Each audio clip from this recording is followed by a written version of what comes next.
බදුල්ල නගරයේ ඉඳන් කිලෝමීටර 5ක් දුරින් බදුලු මහියංගන මාර්ගයේ සරණතොට ප්‍රදේශයේ දුන්හිඳ ඇල්ල මුණ ගැහෙනවා. දුන්හිඳ වංගුවේ ඉඳන් ඇල්ලට කිලෝමීටර 2ක් විතර පයින් ඇවිදින්න වෙනවා.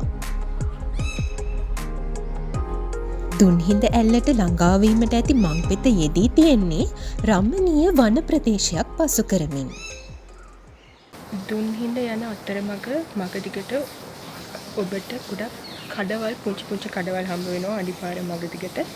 අපි දැන් ඉඳගෙන ඉන්නෙත් ඒ වගේ වහලා තියෙන කඩේක. අතරමඟ වැසිකිලි පහසුකම් මේ සියලු දේවල් තියෙනවා. හැබැයි අපි දැක්කා මගදිගට මේ බෝතල් ප්ලාස්ටික් බෝතල් එහෙම අපේ බලන්නගේ සංචාරකයෝ විසි කරලා තියෙනවා. ඉතින් ඒක එච්චර හොඳ දෙයක් නෙවෙයි.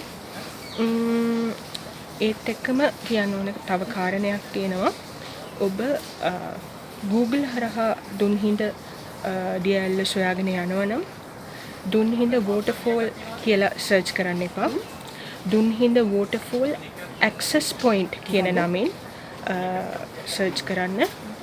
මොකද දුන්හිඳ waterfall කිව්වහම Google මගින් ඔබට පෙන්වන පාරෙන් දුන්හිඳට යන්න බැහැ කියලා ප්‍රදේශවාසීන් පැවසුවා.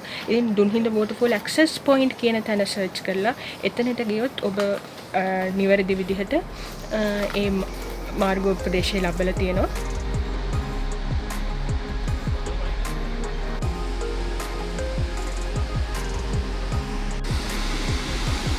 ආරම්භන තැනින් පහළට දිය ඇල්ල ළඟටම යන්න පුළුවන්. අපි මේ මාර්ගයේ යන ගමන් ඉන්නේ.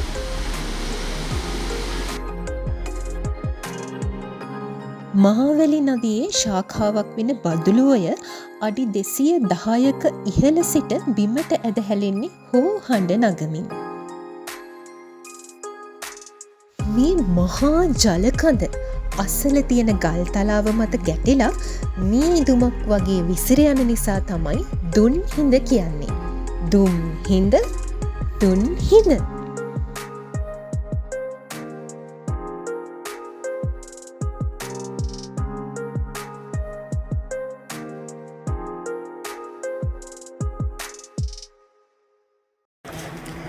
එන ගමන් මහන්සියට දෙලිමල් බීම, දොඩම් බීම, පේර, බඩේරිඟු, මඤ්ඤුක්කා මේ ඕන දෙයක් බොන්න පුළුවන්, කන්න පුළුවන්.